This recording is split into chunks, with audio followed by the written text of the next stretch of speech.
guys, my name's Mike Mulliniks. Play guitar here at Kensington Church. Do some recording stuff, some live stuff. I'm going to show you just a few things that I use. Pretty scaled down setup for the Christmas service this year. But be glad to walk you guys through what I'm doing. First, I play a really cheap Gibson ES 135 that I love. I bought this off my friend Danny. Don't know why, but this guitar has just worked for me. Even though I've had guitars that are technically more expensive and renowned, this has just been the one that I felt like has fit most of the stuff I've been doing, so I keep playing it. What's cool about it is that I got this Evertune system installed, which is probably the best part about the whole guitar. Those of you guys who aren't familiar with this, check it out. Evertune, evertune.com. There's a whole like spring contraption they put in the guitar. Each one of these strings is connected to a spring, and no matter what you do, no matter where you play, everything is always in tune, because these little hammers right here, as you can see, when I detune the B string, it doesn't really detune because that little hammer takes up all the tension. So it just remains a B despite how much I turn on the tuning peg. So this, like if you do a lot of worship music or stuff in a lot of kind of open tunings, or you do a lot of capoing, this is great because you can, it's always been a nightmare to put a capo on an electric guitar without retuning. This allows you to capo up high and just totally not have any problems with playing anywhere on the neck and being in tune. So definitely check it out if you haven't. Jim Rawlings, luthier in town, installs these things. He did it for me. Also got Lawler P90s in here, which seem to be working pretty good. The guitar comes with P100s. There's a little bit that I miss of those pickups because they're a little bit more fat sounding as a stacked humbucker, and these being single coils, but these sound great. So that's kind of the rundown on the guitar. The pedals I'm playing, again, this is pretty stripped down, but it's somewhat similar to what I normally have. For drives, I have a little love pedal Kalamazoo set kind of mildly. I have the Hughes & Kettner Tube Factor. It's like an old 80s one. I've always had that pedal, and it's just great for like a tube screamer sound on one side, and then the really dirty channel on the red side to add an extra boost for leads and that kind of stuff. I run that pedal with this little loop master here, so when I cut that on, it turns that pedal on just to keep the signal chain a little bit more pure, so you can kind of hear the difference. That's without it, and then I cut the green side on, kind of boost things up a bit, and if we need to go crazy, I turn the red on.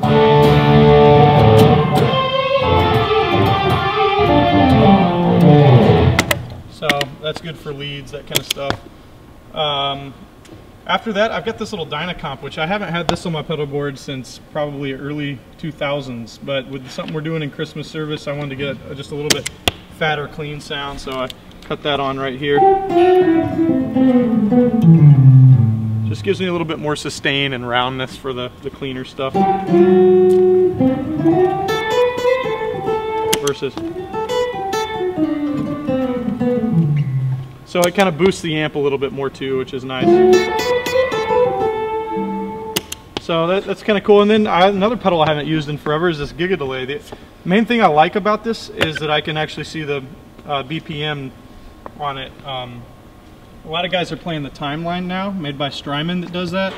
I just haven't ponied up the $400 yet to get that, so I'm rocking my DD20 until that's over. But I use this in the service for a little dotted eighth delay thing that we're doing, you know,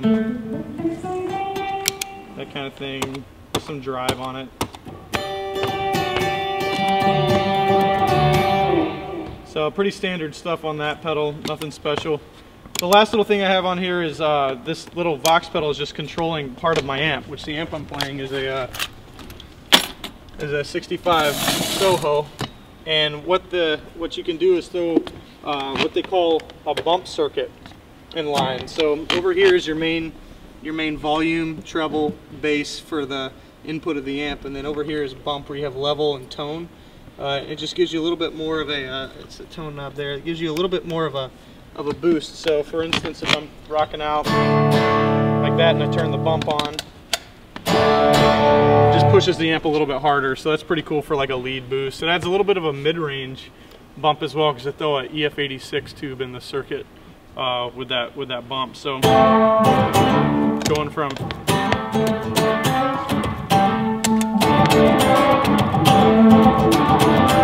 just lays in and give you a little more dirt, a little more stuff for a lead boost.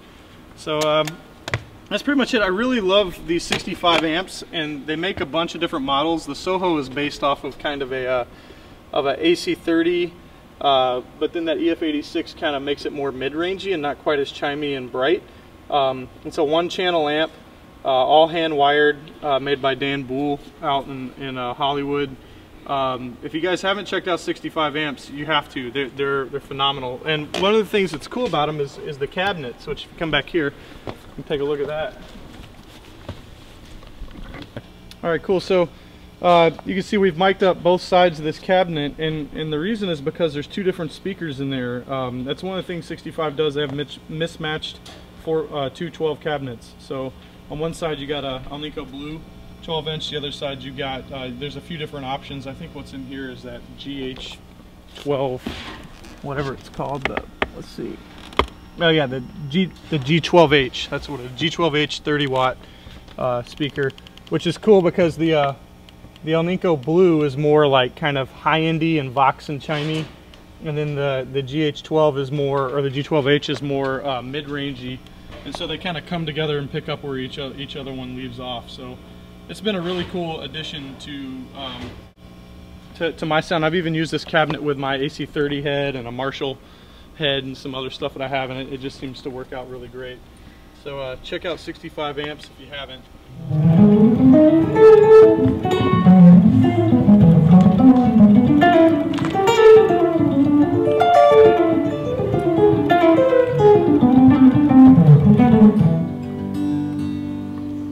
So for acoustic guitars, I'm actually playing 3 different ones in the Christmas service.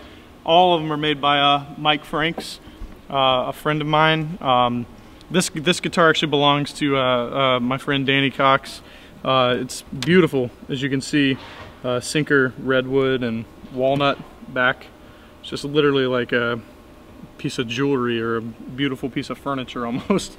It almost makes you want to not play it. But then when you hear it, you decide, no, this must be played, because it's just a gorgeous sound. All of Mike's guitars are just unbelievable. He lives here in the Rochester area. He's built one for me that's a triple O, and then he's built this one for Danny. He's got a jumbo maple one that I'm going to be playing tonight that he built for Danny. And Danny's going to be playing a Dreadnought that Mike made for him as well in the service. And they're all just amazing. I mean, you can hear on this guy, I'm doing more of a fingerstyle thing and an open tuning. It's just got a really nice crystalline top end to it.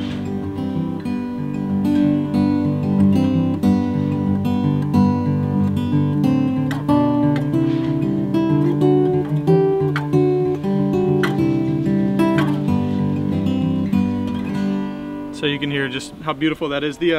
All of the Franks guitars has the LR Baggs Anthem pickup in it, which is also just really awesome. It's a dual source. It's got a mic and then a below under the saddle ribbon element that you can blend together with a wheel here, and it really sounds like a mic in front of your guitar. It's kind of the first pickup that I've landed on for an acoustic that rejects feedback, that sounds amazing in a live setting, and for a few $100, totally worth it if you love the sound of your guitar. It's not that real pingy piezo under the saddle sound you're used to getting on a live acoustic. It really starts to warm up and sound like a real mic in the studio. So it's been a real joy playing that. So 3 different Franks.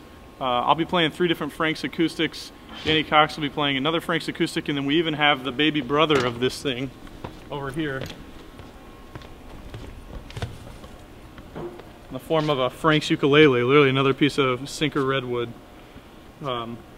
Just awesome sounding instrument as well. If you're not familiar with Mike Franks' work, check him out online as well. So it's cool, a lot of local guys contributing to the sounds here with Jim Rawlings and Mike Franks, and definitely a lot of fun working with friends that are making instruments and working on instruments.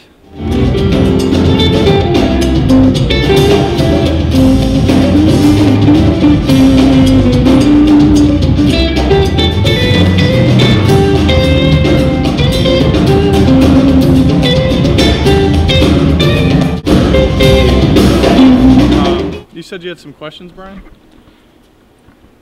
Yeah, we had some folks write in some questions here. What are your thoughts on effects loops, and when would you or would you not use them?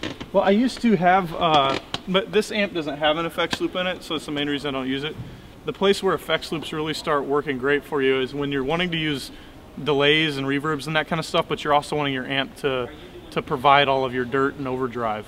What happens is if you were to have an amp that you're getting all your distortion out of, but you run delays and reverbs into it, it's going to just go crazy. All those delays are going to get distorted and then repeated louder and louder as it goes, and it's just going to start sounding like a big mess.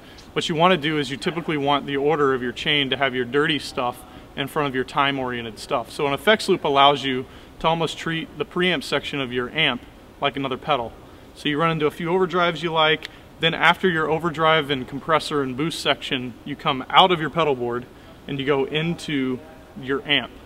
And then out of your amp, you hit the send. You go out the send of the effects loop into what's next. So if you have a delay pedal, reverb pedal, some chorus pedals, that kind of stuff, go into all that kind of stuff next.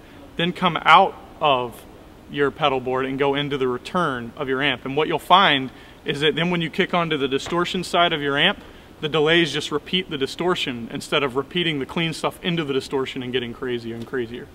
So back when I was playing like a Marshall JCM 2000, even I had a Crate Palomino that had a little, had 2 channels on it, and it had an effects loop. I was using that all the time because I love the dirty sound of that amp, but I also was playing with a lot of delays, so that's when I use them. Great. Thoughts on string gauges? I just changed strings today on this guitar, and it's a light top, heavy bottom. I like that on like more hollow body guitars because I feel like the larger bottom strings access more of the body of the guitar. You know, get a little bit more resonance in the guitar, which is kind of what you're going for with a hollow body anyway, unless it's just kind of a look thing for you. What the gauges are on that, I believe, are 10 to 54 on bottom instead of like 10 to 46, which is kind of a typical 10. You know, on like Les Pauls, Strats, that kind of stuff, I'll do like a 10 to 46, but on my hollow bodies like this, I'll do a 10 to 54 or 52, just to be able to get a little bit more, like when I'm laying into power chords and that kind of stuff on this guitar, it kind of feels more mid-rangey and has a little bit more vibe to it and not so spanky. So it really depends on the guitar I'm playing. I like, on acoustics, I like using, on mine I have a 3/4 size scale, so I'll use a light string on that, but on Danny's that are more like full scale, it's more of a medium string. Great. And then someone else asked a question about wah-wah placements and where you would put that kind of a pedal. I'm probably not the best person to ask. I don't have a wah pedal on my board, mainly because mine's broken and I haven't gotten permission from the wife to replace it. But I have always run my wah pedals at the very beginning of my chain. I have noticed that certain distortion boxes and overdrive boxes accept wah pedals better than others. So I used to have like a blues driver that just kind of sucked with it. Like you just, all of a sudden you'd hit a place and it would just totally jump in a weird, it wasn't like an even tilt all the way, it was like a real jagged tilt. So I might throw that blues driver or whatever that was in front of the wah pedal because it wasn't responding well. But typically as far in the front of the signal chain I could get my wah pedal is where I was going for it. But again, use your ear more than a rule of thumb on this stuff. You could find some new sound that nobody's landed on yet, and just by putting your pedals in a bizarre order. So don't be afraid to do that. And then lastly, a lot of times your style is more delayed, ambient, that kind of stuff. What are some key factors in that kind of sound? Well,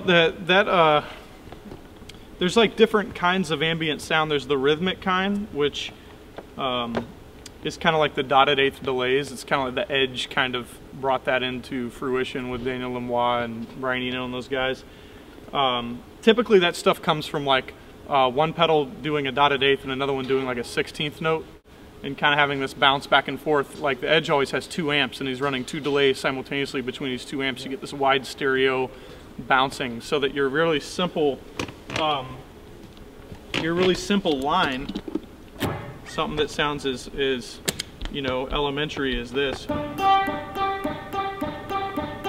when you all of a sudden you put delay on that, dotted eighth delay is all I've got here, but